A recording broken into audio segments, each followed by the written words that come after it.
वित्त मंत्री निर्मला सीतारमण आज सुबह 11 बजे पेश करेंगी आम बजट। लोकसभा चुनाव से पहले मोदी सरकार 2 का ये अंतिम पूर्ण बजट होगा।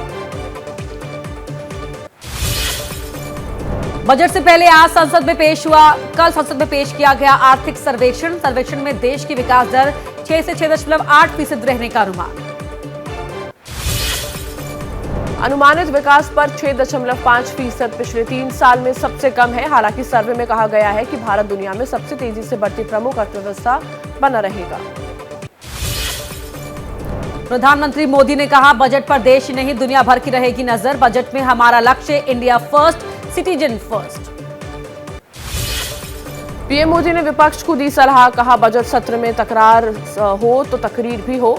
चीन, महंगाई, बेरोजगारी और अडानी शेयर मुद्दे पर विपक्ष हंगामा करने की मूड में है। राष्ट्रपति द्रौपदी मुर्मू ने दोनों सदनों को किया संबोधित। मुर्मू बोली, देश में बिना डरे फैसले लेने वाली सरकार। सर्जिकल स्ट्राइक, आर्टिकल 370 और 3 तलाक का भी किया जिक्र।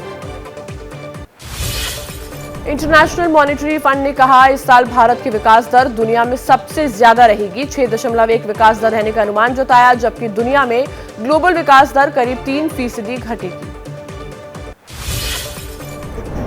राष्ट्रपति के अभिभाषण पर अधीर रंजन ने कहा, अभिभाषण में कहीं भी बढ़ती बेरोजगारी का जिक्र क्यों नहीं। थरूर बोले, चुनावी पर्चा पढ़ रही थी राष्ट्रपति। आम आदमी पार्टी और भारत राष्ट्र समिति ने राष्ट्रपति के अभिभाषण का बहिष्कार किया। कहा, यह राष्ट्रपति का विरोध नहीं, मोदी सरकार की नीतियां है गलत। चीफ इकोनॉमिक एडवाइजर वी अनंत नागेश्वरन ने कहा, कोरोना महामारी से उभरी अर्थव्यवस्था, बेरोजगारी दर भी घटकर 7.2% पर आई। बजट से पहले रुपए में 39 पैसे की गिरावट दर्ज की गई। बाजार में $1 की कीमत 82 रुपए तक पहुंच गई। संसद भवन में सुबह बजट से पहले कैबिनेट की बैठक होगी। बैठक में बजट पर अंतिम मोहर लगाई जाएगी। 11 बजे से लोकसभा में बजट भाषण शुरू होगा। वित्त मंत्री दोपहर 3 बजे करेंगी प्रेस कॉन्फ्रेंस। केंद्रीय रेल मंत्री अश्विनी वैष्णव आज आम बजट पेश होने के बाद शाम 4:15 बजे रेल भवन में प्रेस कॉन्फ्रेंस को संबोधित करेंगे। इस बार बजट में मेक इन इंडिया को बढ़ावा देने के लिए बढ़ाया जा सकता है आयात शुल्क। विदेशों से आने वाला सामान होगा महंगा। मेक इन इंडिया प्रोडक्ट का बाजार बढ़ेगा। होम लोन में इस बार के बजट में कुछ राहत मिल सकती है। फिलहाल ब्याज पर 2 लाख तक की छूट दी जाती है। उम्मीद की जा रही है कि इस बार के बजट में ये छूट 3 से 4 लाख की दी जा सकती है। मोदी सरकार इस बजट में कई सोशल स्कीम को जारी रख सकती है। इन पर किए जाने वाले खर्च में भी इजाफा कर सकती है। इन स्कीम से चुनाव में बीजेपी को भी फायदा हुआ। हेल्थ बीमा पर मिलने वाली टैक्स में छूट बढ़ सकती है। अभी अपना, पत्नी और बच्चों का स्वास्थ्य बीमा कराने पर 25,000 रुपए और माता पिता का स्वास्थ्य बीमा कराने पर 50,000 रुपए तक की छूट दी जाती है। बजट में मिलने वाली 50,000 के स्टैंडर्ड डिडक्शन की लिमिट को 70,000 तक बढ़ाया जा सकता है। वेतनभोगी कर्मचारी और पेंशनर्स को स्टैंडर्ड डिडक्शन के लिए के जरिए टैक्स में छूट लेने की सुविधा मिलती है। कृषि और किसानों के हित को देखते हुए इस बजट में खास ऐलान किया जा सकता है। कृषि उत्पादों का व्यापार करने वाले व्यापारियों को टैक्स में छूट दी जा सकती है।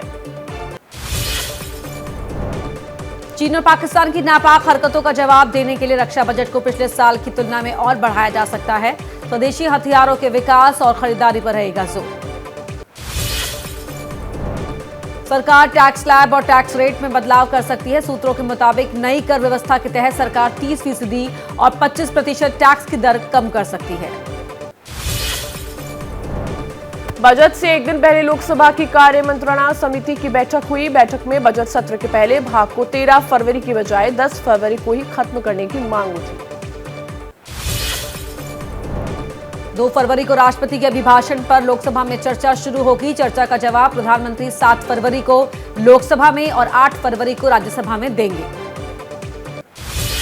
राष्ट्रपति के अभिभाषण पर चर्चा के बाद आम बजट पर चर्चा शुरू होगी। वित्त मंत्री आम बजट पर बहस का जवाब लोकसभा में 10 फरवरी को दे सकती है। स्पीकर ओम बिरला की अध्यक्षता में लोकसभा की बिजनेस एडवाइजरी कमेटी की बैठक हुई। बजट सत्र को सुचारू रूप से चलाने पर चर्चा हुई।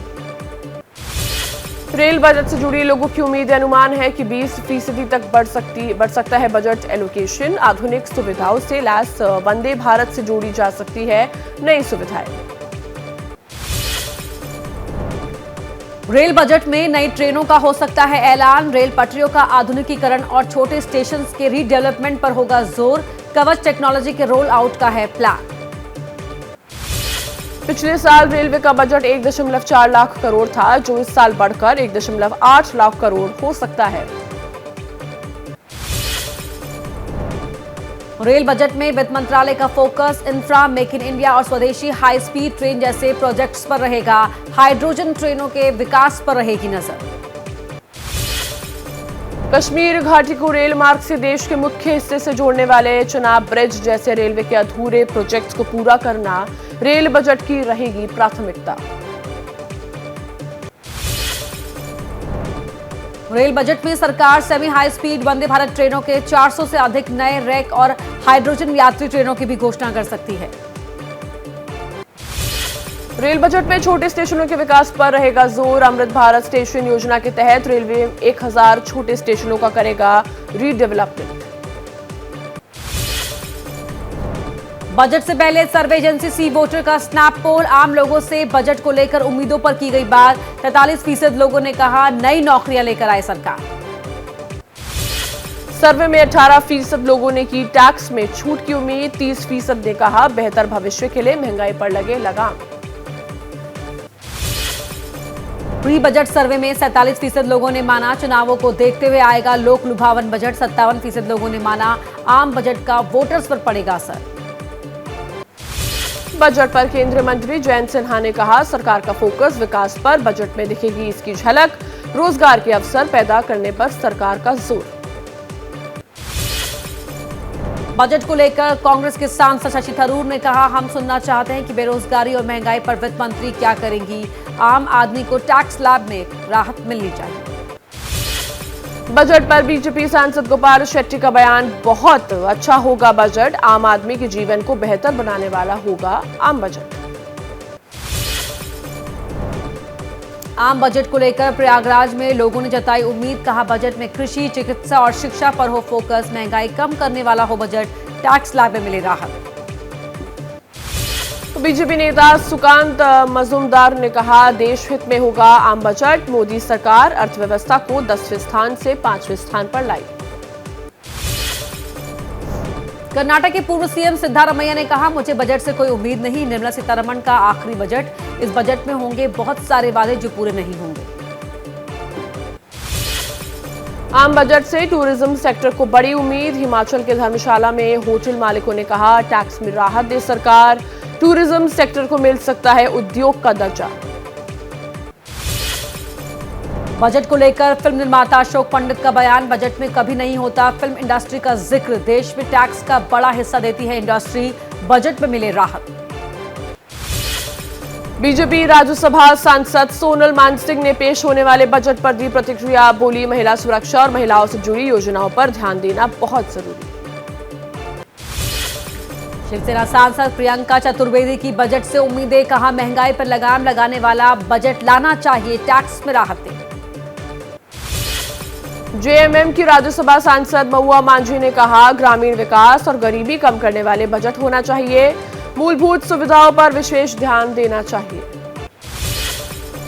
बीजेपी की राज्यसभा सांसद कांता करदम ने कहा शिक्षा पर विशेष ध्यान देना जरूरी। सरकार का बजट सभी के लिए होगा। हर वर्ग पर दिया जाएगा ध्यान। बागेश्वर धाम के महंत धीरेन्द्र शास्त्री ने एबीपी न्यूज से खास बातचीत में कहा मैं हिंदू राष्ट्र की बात तो करता रहूंगा, बहुत पहले से कर रहा हूं। सनातन धर्म के खिलाफ साजिश चल रही है, उसके खिलाफ आवाज उठानी होगी। बागेश्वर बाबा के संत तुकाराम पर दिए बयान को अयोध्या के संतों ने गलत बताया। कहा उनकी पत्नी बहुत पतिव्रता थी। पीटने वाली बात पूरी तरह से गलत है। संत तुकाराम महाराज के बारे में धीरेन्द्र शास्त्री के बयान पर कांग्रेस ने पुणे में किया विरोध प्रदर्शन। धीरेन्द्र शास्त्री के खिलाफ कार्रवाई की मांग की। कांग्रेस के कार्यकर्ताओं ने धीरेन्द्र शास्त्री का पुतला जलाने की कोशिश की, लेकिन पुलिस ने रोक दिया। रामचरितमानस पर चौतरफा हमलों से घिरे समाजवादी पार्टी के नेता स्वामी प्रसाद मौर्य का पलटवार। कहा जो यहां धर्म के ठेकेदार बने बैठे हैं वो ही शूद्र, महिला, आदिवासी, पिछड़ों का अपमान करते हैं। बीजेपी भी ऐसे ही लोगों के साथ खड़ी है। रामचरितमानस पर दिए बयान से नाराज जगतगुरु परमहंस आचार्य ने प्रतीकात्मक रूप से स्वामी प्रसाद मौर्य का सिर किया कलम। कहा, नहीं सुधरे तो सचमुच अपने हाथों से उनका सिर कलम करूंगा। स्वामी प्रसाद मौर्य के बयान पर कैबिनेट मंत्री डॉक्टर संजय निषाद का बयान। कहा, इनका नाम स्वामी नहीं अर्धमी स्वामी होना चाहिए। स्वामी प्रसाद रामचरितमानस को बता चुके हैं अधर्मी स्वामी। स्वामी प्रसाद मौर्य के बयान पर कन्नौज से बीजेपी सांसद सुब्रत पाठक का बयान। कहा, जब मौर्य बीजेपी में थे तब जय श्री राम का नारा देते थे, फिर अब उन्हें क्या हो गया। मांग की स्वामी प्रसाद मौर्य के साथ साथ अखिलेश यादव के खिलाफ भी एफआईआर होनी चाहिए। लखनऊ में दारुल शफा इलाके में फूंका गया स्वामी प्रसाद मौर्य का पुतला। राष्ट्रवादी युवा अधिकार मंच के नेतृत्व में बने बैनर पोस्टर लेकर कार्यकर्ताओं ने किया विरोध प्रदर्शन। स्वामी प्रसाद मौर्य के बयान पर डिप्टी सीएम केशव प्रसाद मौर्य ने कहा, समाजवादी पार्टी समाप्तवादी पार्टी बनने की ओर जा रही है, इसीलिए वो ऐसे वक्त इस प्रकार के विषयों को हवा देने का काम कर रही है। एमपी के रायसेन में बागेश्वर सरकार के समर्थन में हिंदू संगठनों ने निकाला जुलूस। तहसील कार्यालय का घेराव कर कार्यालय परिसर में लगाए जय श्री राम के नारे। बीजेपी नेता रविशंकर प्रसाद का नीतीश सरकार पर हमला। कहा, बिहार की जनता उनके कुशासन से मर रही थी, इसकी जिम्मेदारी तो तय करे। नीतीश बाबू को जान देने की कोई जरूरत नहीं, पर बिहार की जनता को मारना बंद कीजिए। उपेंद्र कुशवाहा ने नीतीश कुमार पर लगाया साइडलाइन करने का आरोप। कहा, मुझे इज्जत देने की बात करते हैं, मुझे किस तरह की इज्जत दी मुझे पता है। मुझे पार्लियामेंट्री बोर्ड का अध्यक्ष बना दिया, लेकिन कोई काम नहीं करने दिया। बिहार के शिक्षा मंत्री चंद्रशेखर का गुप्त एजेंडा आया सामने। अपनी पार्टी के लोगों से कहते सुने गए कि रामचरितमानस को लेकर इस तरह से बोलिए कि हिंदू नाराज नहीं हो, हार्ड लाइन लेंगे तो लोग गुस्सा हो जाएंगे। बिहार के शिक्षा मंत्री का ऑडियो वायरल होने पर बीजेपी ने लगाया आरोप। कहा, शिक्षा मंत्री की आरजेडी नेता से हुई बातचीत से साफ हुआ जाति के आधार पर हो रही है लोगों को भड़काने की कोशिश। बिहार के आरा में घर में घुसकर रिटायर्ड प्रोफेसर दंपति की बेरहमी से हत्या। अभी तक हत्यारे नहीं किए गए गिरफ्तार। सीसीटीवी में दिखा एक संदिग्ध। पंजाब में बॉर्डर के पास फिर दिखा पाकिस्तानी ड्रोन। आदिया पोस्ट पर तैनात जवानों ने ड्रोन पर फायरिंग की, ड्रोन लौटा। छत्तीसगढ़ में वंदे भारत एक्सप्रेस ट्रेन पर पत्थरबाजी। कामठी स्टेशन के पास पत्थर फेंके गए, कई शीशे टूटे। आरपीएफ ने 6 से ज्यादा लोगों को पकड़ा। छत्तीसगढ़ के रायपुर में अवैध खुदाई के दौरान जमीन धंसी, 3 लोगों की मौत। कोयले के लिए की जा रही थी खुदाई। पुलिस ने जमीन के मालिक पर केस दर्ज किया। दिल्ली के कालकाजी में 12वीं के छात्र की चाकू मारकर हत्या। छात्रों के 2 गुटों में हुई थी लड़ाई। पूरी वारदात पुलिस बूथ के पास। जेल में कटेगी आसाराम की जिंदगी। बलात्कार रेप के केस में गांधीनगर कोर्ट ने सुनाई उम्र कैद की सजा। अहमदाबाद के आश्रम में शिष्या से किया था रेप। बनारस हिंदू यूनिवर्सिटी में छेड़खानी से परेशान है छात्राएं। छेड़खानी के विरोध में आज निकाला मार्च। यूनिवर्सिटी प्रशासन के खिलाफ नारेबाजी की। दिल्ली के मीरबाग इलाके में स्कूटी सवार महिला की गोली मारकर हत्या। डिलीवरी गर्ल का करती थी काम। गोली मारने के बाद हमलावर स्कूटी छीनकर हुआ फरार। पुलिस कर रही है जांच। यूपी के मऊ में मुख्तार अंसारी के करीबी की संपत्ति कुर्क। रफीक अहमद उर्फ टाइगर पर गैंगस्टर एक्ट के तहत कार्रवाई। अवैध तरीके से कमाई गई 2 करोड़ की संपत्ति को किया गया कुर्क। यूपी में रायबरेली की जिला जेल में कैदी की मौत से हड़कंप। इलाज के लिए लाया गया था अस्पताल, हार्ट अटैक से हुई मौत। वाराणसी में चर्च में मंदिर के खिलाफ अभद्र टिप्पणी का मामला। हिंदू संगठनों ने किया चर्च के बाहर हंगामा और नारेबाजी। चर्च ने बोर्ड हटाए, मिटाए स्लोगन। हिंदू संगठनों ने सभी बोर्ड उतारने की मांग की। यूपी के सहारनपुर में खेत में मिला नाबालिग छात्र का शव। सोमवार को मदरसे से लौटते वक्त लापता हुआ था छात्र। पुलिस कर रही है जांच। लखनऊ के ओलंपिया जिम में आग लगने से एक शख्स की मौत। कड़ी मशक्कत के बाद आग पर काबू पाया गया। देश के पूर्व कानून मंत्री शांति भूषण का निधन। 97 साल की उम्र में दिल्ली में अपने घर में ही ली आखिरी सांस। मुंबई में लाखों लोगों को बड़ी राहत। महानगर गैस लिमिटेड ने सीएनजी के दाम 2.5 रुपए प्रति किलो कम किए। आधी रात से लागू हुई नई दरें। उत्तराखंड में बागेश्वर की पिंडर घाटी में बर्फबारी, कड़ाके की पड़ रही है ठंड। कपकोट के ग्लेशियर वाले इलाके में पड़ी बर्फ, प्रभावित इलाकों में लोगों को न जाने की सलाह दी। दिल्ली में बारिश के बाद दिखा कोहरा। मौसम विभाग के मुताबिक पहाड़ी इलाकों में बर्फबारी से तापमान में 2 से 3 डिग्री का होगा इजाफा। अगले 5 से 6 दिन तक शीतलहर की संभावना नहीं। चमोली में दिखा छात्रों का जज्बा, भारी बर्फबारी के बीच भी स्कूल जा रहे हैं छात्र। पहाड़ी रास्तों पर जमी हुई है कई फीट बर्फ। हिमाचल की लाहौल स्पीति में बर्फबारी ने लगाया जिंदगी पर ब्रेक। घर बर्फ में गुम रास्तों को खोलने का काम जारी। हिमाचल में भी पहाड़ों पर हर तरफ बर्फ ही बर्फ। शिमला के नारकंडा में घरों और सड़कों और गाड़ियों पर भी बर्फ जम गई है। हिमाचल प्रदेश बना कोविड-19 फ्री राज्य। हिमाचल में अब नहीं है एक भी एक्टिव केस। कोरोना महामारी से हिमाचल में 3,12,704 लोग हुए थे पॉजिटिव। 4,070 लोगों की हुई थी मौत। भारत में पिछले 24 घंटे में मिले कोरोना के 60 नए मरीज। देश में अब बचे हैं महज 1,755 एक्टिव केस। क्या मजबूरी है मेरी, बताइए। मैं अभी आपको बताती हूँ कि मैंने ओए होए होए होए नमकीन के चटकारे लेते हुए टकटकी मार के डिबेट शो को पॉज रिपीट कर करके देख रहे हैं जोगिंदर जी। इनकी तरह आप भी देखें अपनी फेवरेट डिबेट्स को रिपीट कर और डाउनलोड कीजिए एबीपी लाइव ऐप अपने स्मार्ट टीवी पर।